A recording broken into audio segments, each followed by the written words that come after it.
Hey guys, Christic here. So what I want to do with this video series today is I'm going to expand on my user services user context.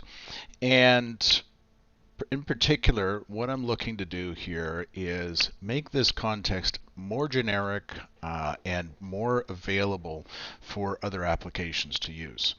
Now, most importantly, what we see here in our user context is that we're tightly coupled to the application by using the company's repository. Now, we did that because it was more about expediency, time in building the application, but when we want to have something that can be extensible through other applications, we do need to make it more generic, if you will, and add a few more pieces of functionality that will be more useful for using this user context throughout other applications, but within this application as well.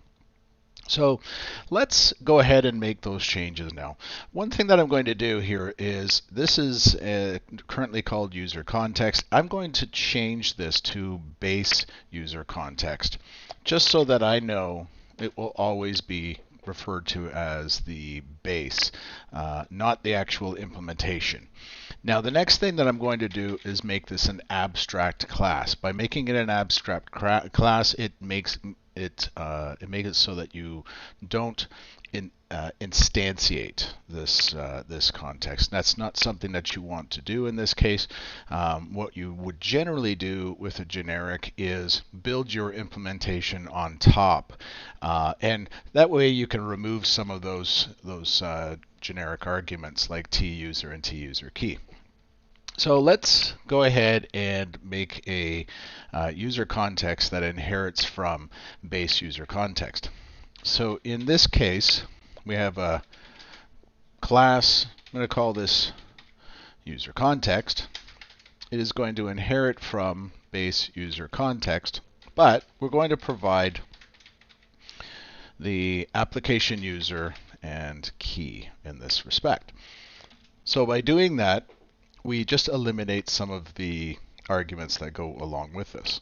I'm going to generate a constructor here. And of course, that's just going to feed the DB context down to the base, which feeds into here. Now, as I mentioned, we don't need the company's repository in the base level because, of course, it makes it tightly coupled to the application. So we can just move that up to the new user context. And of course that breaks a few things, so we have to just put all of that back into the places that it needs to be. So this instantiation here can go up into our constructor. We'll just make some changes to the names, and away we go. You notice as well that I'm not referring to the private variable of the DB context because I don't want to be storing the context in this user context. I don't want to have any access to that. It's going to be strictly for working with the repositories. All right, now one thing that we also have here is our set user. Now set user needs to be overridable. In other words, it has to be a virtual member of the base user context. In that respect, what we have here, and the reason it needs to be overridable is because the user context needs to have its own method of setting the user. If we remove this from set user in the base user context, we won't have access to it. So let's go ahead and override set user. And by doing that, we're going to call the base set user first. That is going to simply set the user ID internally. Now we're not using the user ID at this point, but if we ever needed to use it for whatever reason in the base context, maybe you expand on the base context at some point, you can do that too.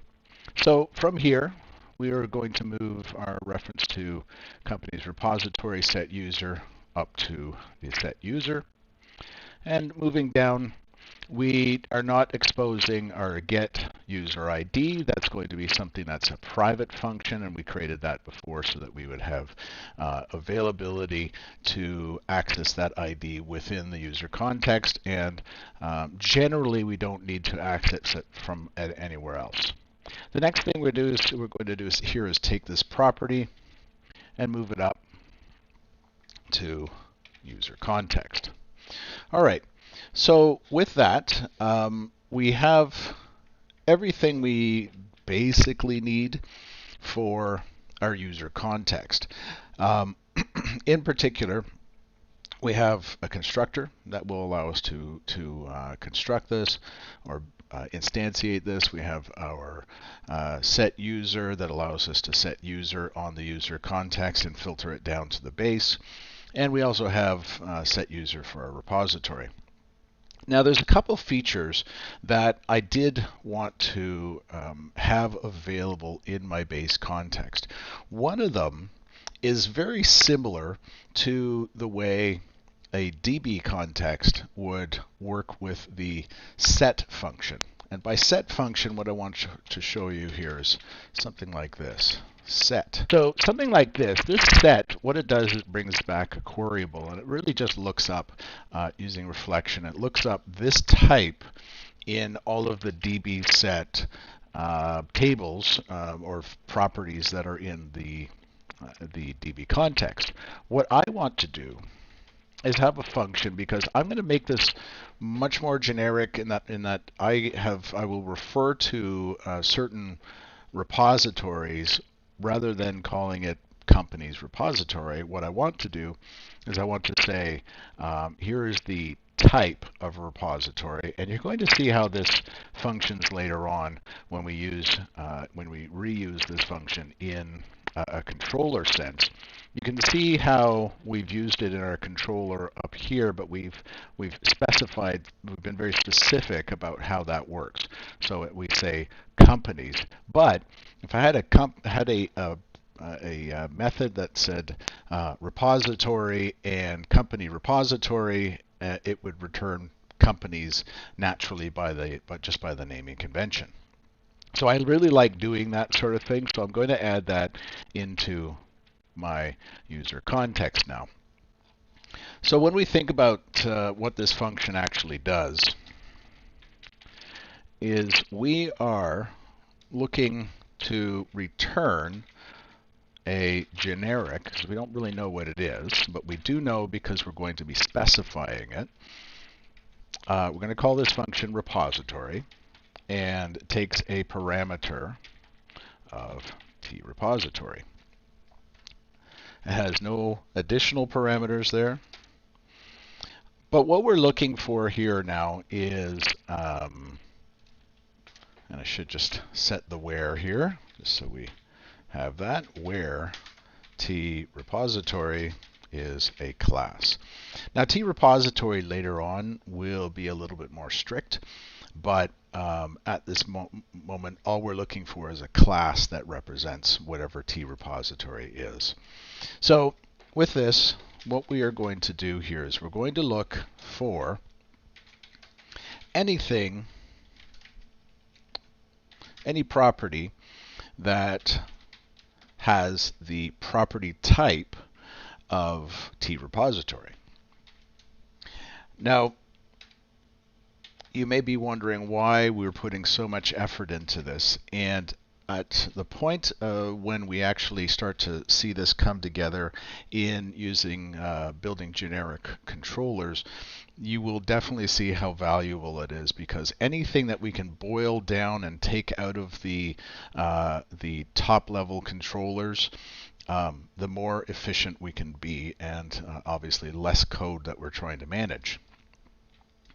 So in this case, I'm looking for x.propertyType equals type of tRepository. All right. And I'm looking for the first one. So if there's something, if there's a case where you have more than one, you might want to change this or give it a little bit more specific information around what part or what property you want to retrieve. So if I retrieve something, if I actually have a property and it's not null, then what I want to do here is return the property. Property.getValue this, so we're asking for the object is coming from this user context, and I'm going to transpose that as a T repository. All right, so essentially here, I actually may need to have it to be a nullable because, well, we could get the property, but it may not actually be an exact representation of T repository. It's probably going to be seldom, but let's run with that instead.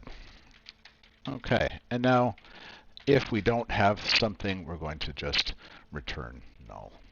All right, and null won't be good either. By the way, you could throw an error here if you want.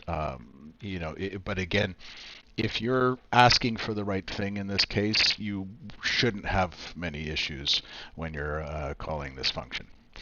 Okay, now that we have our repository feature in here, we've got everything that we need to move forward and make the upgrades to our application so that it will now consume user context and instead of base user context. Now, one thing that we do actually need to do as I'm moving ahead here, I'm going to extract some interfaces. So the IBaseUserContext is going to have a repository and set user functions available to it. It requires two generics, and those generics have to be defined. Now, why am I doing this? Well, this makes our application more extensible. We can use this for better testing of our modules. We can simply supply an IBaseUserContext instead of having a full implementation. This way we can sort of spoof things if we really need to do that as well. Otherwise, we have to use a full implementation, and that's not always optimal. Now, the next thing that we have here is our user context. We're also going to extract an interface for that, and we're going to reuse that as well. I'm going to take out set user because I will be inheriting from our base user. And just like we did here, we're going to use our application user and the string type for the key. We are going to do this IBaseUserContext and application user and string. So now that means that IUserContext has all of the features that IBaseUserContext has, plus the company's repository. Okay, so that's great. We have that now. There's a few places that that you've seen that I've used our base user context before. So that being our company's controller. So if you go into our company's controller, we have a few things that we can actually get rid of as well while we're here. We don't need access to our DB context or the user manager anymore, so we can remove those. Our base user context is now just user context, just like that. And of course, we are not getting this from dependency injection anymore, and we're going to simply ask for the IUser context. Because we added that nice little feature for repository, we now have access to it here. And in this case, I can simply do something like that. Now, I don't have to be specific to the name Okay, and again, what this does is we're slowly uncoupling the requirement of specifics to companies. You'll see this in my next video where we start to create generic controllers. And this will be really cool because building those generic controllers will eliminate a ton of code. All right, so moving ahead, let's just double check that we don't have anything else that's useless code here. Let's remove this. And I think we're pretty good in our controller. We don't have any other reason to upgrade that. So the next thing that we want to do is upgrade our middleware. Our middleware is still very tightly coupled to BaseUserContext, and we don't necessarily want that to be the case. So one of the things that we can do here is we can make a copy of this code here. This is our middleware for the BaseUserContext, and I'm going to decouple this in a way from having to refer to the TUser key and TUser, and remove all the things that we really don't need to have here. So we can take away we can just replace that with the BaseUserContext with IUserContext. Now it's still setting things. I'm not saving myself any more code. In fact, I just produced more code. But you have this instantiation here. You can still refer to it and build onto it without much trouble. What we're also going to do is update the UserContext middleware. One thing I noticed here as well is I have a spelling mistake. I'm just going to make a check to that spelling mistake. All right, so this is an extension onto the IApplicationBuilder. We're going to change this one so that we don't have the extra stuff added to it. All we're going to be doing is just saying use user context middleware. We don't need our where statements anymore, and that should really cover off everything that we have for our middleware. Next stage, we go into our program CS, and we make the change here where we are going to add the IUserContext and have an implementation of IUserContext as well. And the reason we're using the implementation here again is we can call that into our middleware and make the changes. So next step, we can now remove this little ugly bit of code, and with that we should be able to run to get up and test this. So let's give it a try. All right. So now we're in our companies here, and we can see that it's still pulling directly from the company, from the testing.com user. If I create a new one, go to create, looks like I've created it, no problem. Let's make a change. And we just kind of go through a few of our immediate tests, all right? So there we go. We're still able to access everything from our user, and we've decoupled that user context from the application. Once again, this is really valuable in creating your generics because you can now port those generics to other applications and reuse the logic within them. Now I have just a couple more things just for housekeeping that I want to do. I'm going to move the user context over to its own file. And once again, that just allows me to take the base user context and move it somewhere else. It doesn't make any difference where, but I can move it, and it is not part of the user context any longer. So there we go. And we're good. Now, so user context is essentially used completely separately from the base user context. That gives us, once again, more flexibility and we can move that base user context, all of the base repositories around, and reuse them in other applications, which I think is pretty awesome.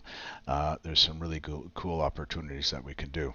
Now that next video that I'm going to do is generic controllers. We're going to also add in the opportunity to have a base API controller. So either that'll be in the next video or the video after that. So this is now part 5 of our series. Part 6, I'll do the generic controller, and probably part 7, I'll start putting in things like an API so that we can interact with the application as an API. So hang in there, guys. I really appreciate your support. Remember to like and subscribe, and I love you all. Thank you very much. Bye-bye.